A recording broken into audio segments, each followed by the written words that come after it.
প্রিয় দর্শক, একজন মানুষ প্রতিবন্ধী হলে তার মনে কতটুকু কষ্ট থাকে সেটি আজকে এই ভিডিওতে আপনাদের দেখাতে পারবো আমি।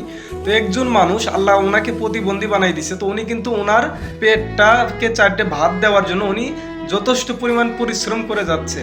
তো পরিশ্রম করার শেষে উনি যখন খেয়াল করে যে ওনার এই প্রতিবন্ধী হওয়ার কারণে উনি কোনো এক জায়গায় ইচ্ছা হলো যাইতে পারতেছে না, অথবা অন্য কিছু ইচ্ছা হলো করতে পারতেছে না, ওনার যে বসার কাজগুলো বসে থেকে করার এই সকল কাজই কিন্তু ওনার করতে হয়।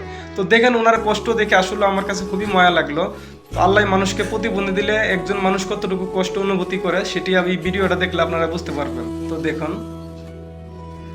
উনি কিন্তু কাজ করতেছে, কাজ করলে কি হবে, তারপরও দেখেন ওনার মনে যে কষ্টগুলা, সেই কষ্টেই কিন্তু ওনার কান্না বের হচ্ছে। কি বলবো আর, উনি কিছু বলতে পারতেছে না, কি বলবে। ওনাকে আল্লাহ প্রতিবন্ধী দিছে, ওনার পেটে ভাত দেওয়ার জন্য অবশ্যই কাজ করতেই হবে। তো কাজ করতেছে, তারপরেও দেখেন ওনার যে মনে বেদনা, সেই কান্নাগুলা উনি প্রকাশ করতেছে একা একাই নীরবে। তবে ওনার মতো আল্লাহ আমাদের যদি দিত, তাহলে আমাদের কিন্তু এই কষ্টটা অনুভূতি আমরা ভোগ করতাম।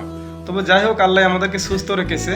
তো আমরা আল্লাহর কাছে শুকরিয়া আদায় করি আর ওনার জন্য দোয়া করি যেন ওনার মনে কোনো কষ্ট না থাকে। আল্লাহ যেন ওনার মনে হেদায়েত দান করে, উনি যেন খুশিভাবে এই দুনিয়াতে বাঁচতে পারে, আর ওনার মনটা যেন ভালো থাকে, আর আল্লাহ যেন ওনাকে সুস্থতা দান করে। সবাই কমেন্টে লিখবো আমিন। আল্লাহ যেন ওনাকে ভালো রাখে আর আমাদের সবাইকেও সুস্থতা দান করে। তো যাই হোক বন্ধুরা, ভিডিওটি ভালো লাগলে অবশ্যই শেয়ার করে দিবেন আর কমেন্ট করে আপনাদের মূল্যবান মতামত জানাবেন। আর আমাদের ভিডিওর আপডেট পাওয়ার জন্য আমাদের আইডি ফলো করে রাখবেন। ধন্যবাদ, ভালো থাকবেন।